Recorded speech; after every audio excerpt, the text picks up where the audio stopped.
Gente boa, gente boa. Eu quero ler para nós aqui no livro de Gênesis, no capítulo 3, apenas o verso 18. O contexto é da chamada queda do homem. E quando ele pratica aquilo que em sendo praticado, tiraria dele o olhar que ele até então tinha e instilaria nele o olhar que nos passou a ser comum até o dia de hoje. Não só mudaria o olhar, mas mudaria tudo. Inclusive por esse olhar, o mundo seria alterado, a natureza seria alterada. Hoje a física quântica nos dá conta de que pelo olhar pela intenção do olhar, você altera o enlace quântico correspondente da realidade. Tudo quanto a ciência mais moderna vai começando a descobrir, vai ficando apenas mais parecido com o Gênesis, que nos diz que por causa da mudança do olhar, tudo foi alterado, inclusive na natureza. Ela produzirá também cardos e abrolhos. Ela produzirá também cardos e abrolhos. Por causa de ti, do teu olhar, por causa da quebra de conectividade, por causa da desarmonia que aqui se estabeleceu, por causa da doença da interpretação referenciada pela morte como interpretação, isso tudo se instalará. Inclusive o fato de que a natureza vai ser dramaticamente alterada. Nela surgirão cardos e abrolhos. Na natureza botânica, vegetal das coisas, tanto quanto em todas as outras manifestações de natureza. Os cardos e abrolhos na botânica não circunscreviam a mudança, o abrir de espaço para a introdução do elemento que seria anômalo em relação ao padrão até então estabelecido. Surgiria na natureza a possibilidade de que naturezas novas se manifestassem na natureza. Assim se diz, surgirão a partir de agora cardos e abrolhos. É por causa desses cardos e abrolhos que em João 9 se diz que Jesus ia caminhando quando ele viu um homem tomado de cardos e abrolhos. Cardos e abrolhos acontecem como doença de nascença, como cegueira de nascença, como alteração de natureza essencial, seja na botânica, seja na biologia, seja na psicologia, seja na natureza espiritual do homem. Cardos e abrolhos é o que disfunciona em relação ao que antes carregava um padrão de uma determinada expressão harmônica natural de ser, mas que agora, depois da mudança de olhar, depois da queda, depois de Gênesis 3, abre-se o espaço para o elemento que surge diferente daquela natureza anterior. Surgirão agora, depois disso, os sustos na criação. Por isso, caminhando, Jesus viu um homem vítima de cardos e abrolhos, cego de nascença. E os seus discípulos perguntaram: Mestre, quem pecou para que ele nascesse assim, com cardos e abrolhos? Ele ou os seus pais? Para que ele nascesse assim, com cardos e abrolhos? Respondeu Jesus: Conquanto todos tenham pecado e todos careçam da glória de Deus, como a pergunta de vocês recai numa relação kármica entre pecado e o efeito dele produzindo uma anomalia individual, específica, ele ou os pais dele, na realidade o que Jesus está dizendo é: Em relação ao pecado geral, cardos e abrolhos surgiram, mas isso não se relaciona à necessidade de um pecado específico. Por isso, entendendo a pergunta de vocês, que pergunta se ele, ou o pai, ou a mãe, alguém fez algo kármico para justificar o anômalo, o cardo e abrolho na existência dele, eu digo a vocês, nem ele pecou, nessa perspectiva de vocês, nem os pais dele, tampouco na perspectiva que vocês indicam. Mas foi para que hoje, em meio a cardos e abrolhos, se manifestem as obras de Deus. No caso deste homem, ela se manifestou curando. Deus se manifestou curando.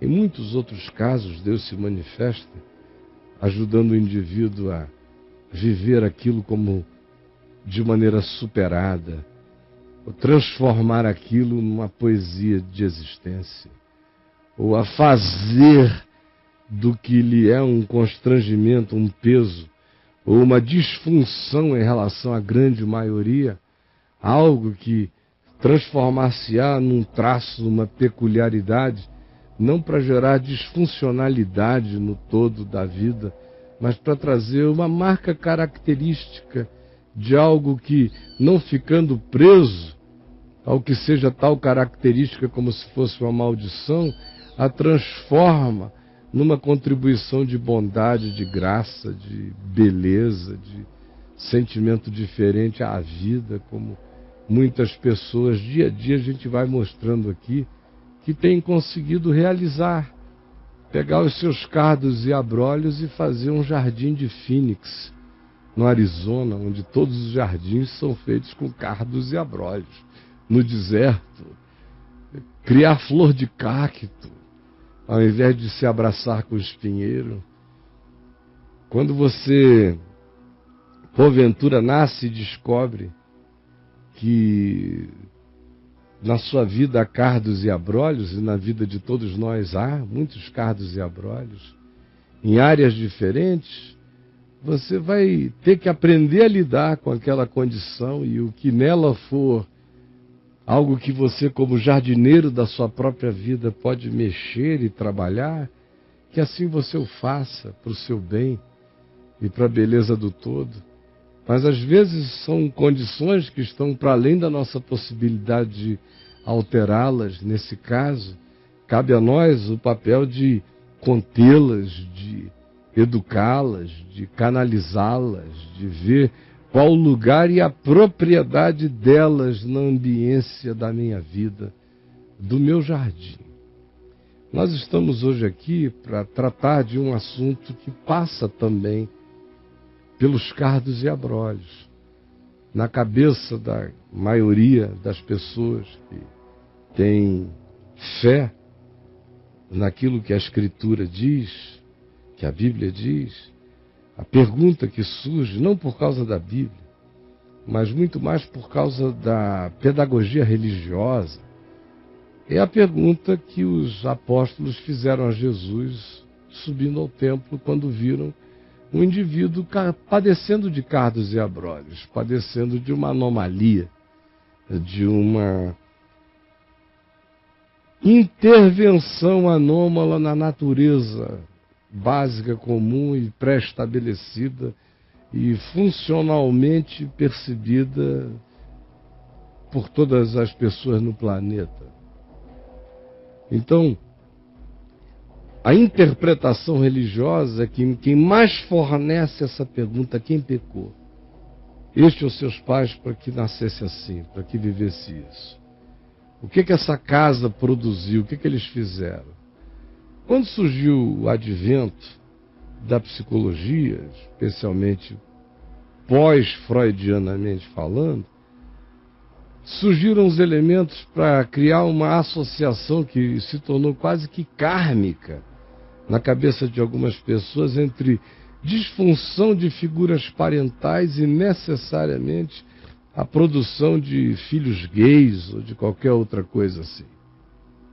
Depois de um tempo, com a evolução da ciência genética, começou a haver a suspeição antes de qualquer comprovação mas uma suspeição com um ar de suspeição dogmatizada, como certeza de que certamente se encontraria algum tipo de justificativa que explicasse, a partir do elemento genético, a disfunção da sexualidade humana, por exemplo, como se conseguiria explicar do cego de nascença. E outros elementos de ciência ou de saberes foram sendo agregados, de modo que com tais elementos, uns pendem para fazer com que o juízo moral, ou mesmo de natureza moral psicológica, caia sobre os antecedentes familiares do indivíduo, sobre a dinâmica familiar do indivíduo, por exemplo, homoafetivo. Outros, aqueles, por exemplo, que esposam o ponto de vista genético, já não trabalham, já caem numa irresponsabilidade quase que total em relação a perceber as psicodinâmicas condicionantes de um comportamento homoafetivo, ou os elementos traumáticos que podem produzir um comportamento homoafetivo ou homossexual. E quando isso tudo cai na mão da religião, o pacotão, ainda se agrega a ele esse peso moral extraordinário, fazendo com que a homoafetividade ou a homossexualidade apanhe por qualquer que seja a perspectiva. Pela perspectiva psicológica, o cara ou é vítima de um lar disfuncional, ou os pais se sentem culpados de serem figuras parentais disfuncionais que criaram aquele tipo de propensão, ou então, se a interpretação é genética, se diz não há nada a fazer nem a de educar, eu nasci assim, vou viver assim, sempre geneticamente Gabriela, Gabrielo, seja lá o que o cara queira ser, ou entenda que seja, ou tenha lutado para não ser até então. E aí, no ambiente religioso, diz não seja, porque senão você está eternamente ferrado, você vai para o inferno, não há nada que você possa fazer, porque Deus não cria essa condição. Deus não permite essa condição. Se essa condição surgir, foi o cara que quis, foi o sujeito que decidiu. Foi a falta de um exercício de vontade mais profunda quanto a coibir esse acontecimento no coração. E isso dizem os mais bem intencionados, os que não ofendem, porque a grande maioria não trabalha nem com essa categoria. A maioria diz que é uma escolha pervertida, que é maldade instalada, que é ou é endemoniamento, ou é opressão maligna, ou é encosto, é demônio. As associações são bizarras. E as pessoas sofrem horrorosamente. Sofrem muito. Como hoje de manhã me mandaram as imagens de um álbum que uma mãe fez nos Estados Unidos, onde antes do álbum de fotografias, que eu peço que mostrem aí já desde agora, tem uma história narrada dela sobre o fato de que ela era uma mulher muito piedosa, muito crente, e da igreja. O filho dela era o Ryan, que apareceu ali o nome, e então fotos reais, baixa o som deles lá, por favor. São fotos reais da família, mas eles muito piedosos e crentes, criaram um filho com todo amor, carinho, todo amor. Até que um dia ela pegou uma conversa do Ryan no Messenger, e o Ryan mandou para ela, de fato, uma mensagem dizendo: mãe, eu preciso que você saiba isso a meu respeito. E disse a ela que ele se sentia homoafetivo desde que ele se entendia por gente, e que ele sabia que isso ia causar uma dor miserável neles, por tudo que eles diziam, porque na casa deles a coisa era tão radical nessa área, que eles chegavam a dizer que preferiam que ele morresse do que se tornasse isso. Como em muitas casas, como eu mesmo. Com 18 anos de idade, quando me converti, eu me lembro de mim orando numa vigília, lá em Manaus, com a mãe dos meus filhos, daquela que viria a ser a mãe dos meus filhos, orando. muitas noites às sextas-feiras. E algumas vezes a gente disse: Senhor, se algum dos nossos filhos vier a se tornar homossexual, nós pedimos que tu o leves antes. E nós dizíamos isso com toda piedade diante de Deus, de modo que eu sei o que é fazer essa viagem. E eu não deixei de fazer essa viagem quando meu filho mais velho me disse que era homoafetivo, com 21 anos de idade. Não, isso já não era a minha viagem antes disso. Por isso ele teve muito mais liberdade e coragem de falar comigo, embora para nós dois tenha sido uma dor do tamanho do Everest na altura e da profundidade das regiões mais abissais do Pacífico de outro lado. Só Deus sabe. Mas enfim, esse menino cresceu, o Ryan, nessa família que tentou amá-lo, mas não conseguiu amá-lo de todo, expressar esse amor, e ele, não aguentando, foi embora e sumiu de casa. Chega ao ponto que ele tenta o suicídio. E esse é todo o processo para tentar trazê-lo de volta do estado de morte, de coma, só para conviver com ele, só para tê-lo pelo menos respirando, já que enquanto ele estava absolutamente pleno e presente, peso da religião e dos rigores da religião foi mais forte do que a liberdade de amar que eles naturalmente teriam no coração. Até que em 2009 ele faleceu.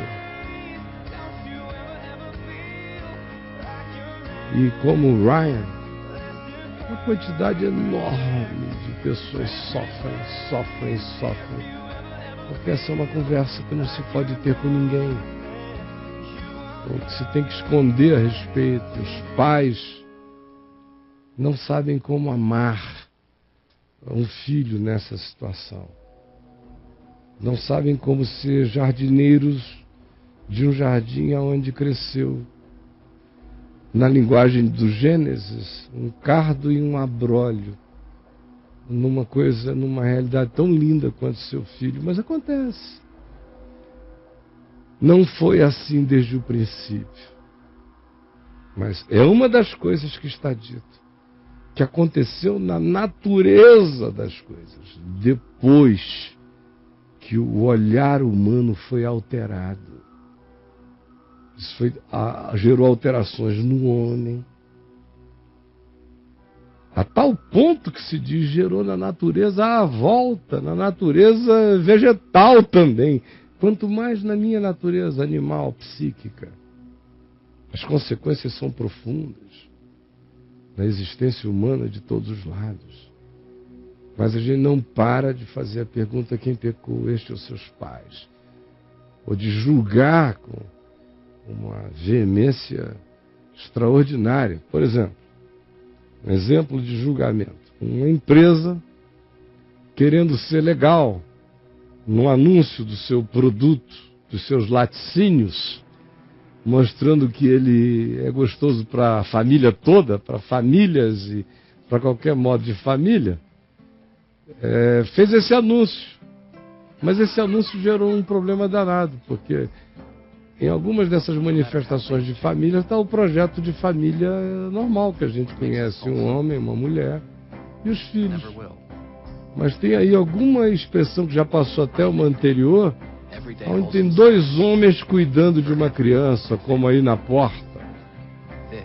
Então essa variação gerou um problema tão grande para a empresa que fez esse anúncio. Vocês imaginem o bombardeio, os bolsonaros de cartas, de e-mails que receberam, porque, olha, o anúncio, numa sociedade que carrega o espírito homogêneo da sociedade cristã, da igreja em si, todo anúncio publicitário que não carrega o padrão das coisas que a igreja defende, crê e louva, imediatamente é algo para ser objeto da raiva e do boicote geral, porque já se pensa que os nossos filhos vão nascer assim por causa da propaganda.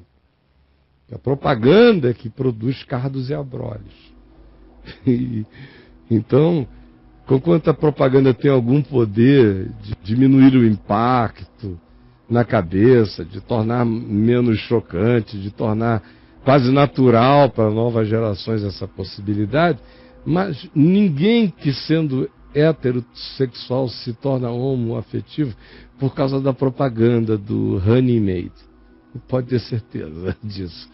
Fala-vos um hétero até debaixo d'água. Não tem propaganda que mude essa propensão. Mas o pessoal surta, e quanto mais se surta e mais veementes se tornam, mais ódios são criados, e quanto mais ódios são criados, mais repressões se avolumam, quanto mais repressões se avolumam, mais introjeções amedrontadas são criadas, mais o problema aumenta e mais as explosões são calamitosas quando vêm à tona. Mas o interessante foi a resposta que a empresa deu ao bombardeio de cartas que recebeu. A resposta foi essa. Agora, de 10 de março de 2014, a Honey Maid lançou essa propaganda aí, usando imagens daquela outra, e diz algumas pessoas não concordaram com a nossa mensagem, nos reprovaram, acharam que era disgusting, desgastante, o que a gente botou no ar. Outras não. E aqui está a nossa resposta, com tudo que nós recebemos, todas as cartas, todos os e-mails, tudo que nos veio, nós estamos processando para dar uma resposta adequada. E a resposta que eles deram é essa agora aí. Mas olha, vamos pegar e processar tudo que vocês mandaram e transformar isso num pacote de amor, que é a melhor parte, é a única parte positiva de qualquer mensagem. Por favor, gente, ao invés de transformarmos isso em instrumentos de guerra e de batalha, até os gentios já entenderam que sem amor essa é uma questão que não aproveita para ninguém, que só destrói. E por que como filhos do Evangelho, a gente não pode chegar lá com muito mais consciência, com muito mais maturidade, vencermos completamente também a máscara? Para que vivermos com essas máscaras mentirosas para todo lado? Com essas camuflagens? Olha aí. Tem muita camuflagem. Quando o assunto é esse, é camuflagem de pais, camuflagem de filhos. É horroroso viver sob maquiagem. Está na hora, e eu espero que no dia de hoje, mais uma vez, como em milhares de outras vezes aqui no Papo de Graça, a gente passe o pano na cara e remova a camuflagem. Remova mesmo. E é dia de confissão mesmo do coração da gente. Tirar a camuflagem e dizer, olha, eu estou aqui, você tem chance, de modo anônimo, de escrever aqui no chat, como pai, como mãe, como um homo afetivo vivendo suas agonias.